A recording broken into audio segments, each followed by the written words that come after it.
Hello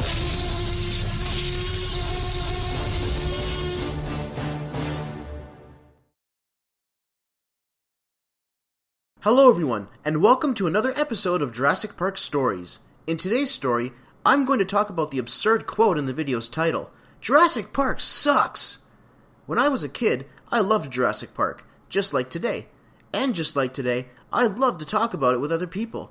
I loved talking about all the cool parts, the cool dinosaurs, the video games, the toys, and that there was even going to be a Jurassic Park 4 soon. Soon, yeah right. For many years of elementary school, a lot of kids actually liked Jurassic Park. But over the years, unfortunately, not everyone felt the same way I still did, because in no time, Jurassic Park faded into irrelevance to make way for Star Wars. Let me tell you my experiences. When Star Wars Episode 2 Attack of the Clones came out in 2002, everyone was talking about Star Wars. In the classroom, in the schoolyard, it was everywhere. I couldn't contribute to any conversation because I hadn't seen any Star Wars movies. Even today I still haven't. Anyway, at that time in my life, I was in the 6th grade, and the only movie series that I was truly invested in was Jurassic Park. And a lot of the kids knew that. They thought that I was the Jurassic Park kid, or the Dino Boy to be precise, and they'd laugh at me for it, and I didn't like that. Thinking that they'd stop laughing at me, I tried to join the craze, jump on the bandwagon, and try to get into Star Wars. For starters, I tried reading Star Wars books based on episodes 1 and 2, since I didn't have any of the movies at home. I tried, but I just couldn't get into it. It just didn't interest me enough. Now granted, I hear a lot of Star Wars fans say that episodes 1 and 2 were complete garbage, but still, you only get one chance to make a first impression. And I would still get laughed at for liking Jurassic Park.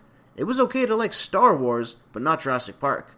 One of the kids even said, Jurassic Park sucks, which is where the title of this video came from. It got to a point where I would sort of repress my passion for Jurassic Park at school because I knew I was just going to get laughed at. Here's sort of an example. In 8th grade science, the teacher gave us a question. The girl in Jurassic Park was this kind of scientist. Which is it? The class instantly all turned their heads towards me. I knew the answer. I put up my hand, and I purposely gave an incorrect answer because I didn't want to be seen as that nerd, but it didn't matter. I already was. But the story does get better. Over the years, I always found myself coming back to Jurassic Park at home.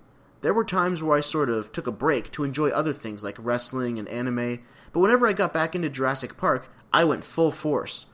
I was so happy getting back into it again, it felt like I never even took a break to begin with. The love was always there. It took a long time, but eventually, I just didn't care what others thought about me liking Jurassic Park anymore.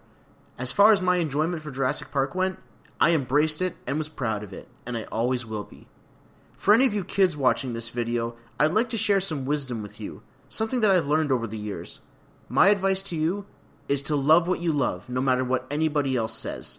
As long as you're not hurting anyone or being disrespectful, be proud of what you enjoy, because when you're older, you'll look back on how much you loved it, and still do. Don't let your love for something be swayed, just because someone else thinks that it's stupid. Stay true to yourself. With that said, this concludes another video by Jeremy James Prutchick.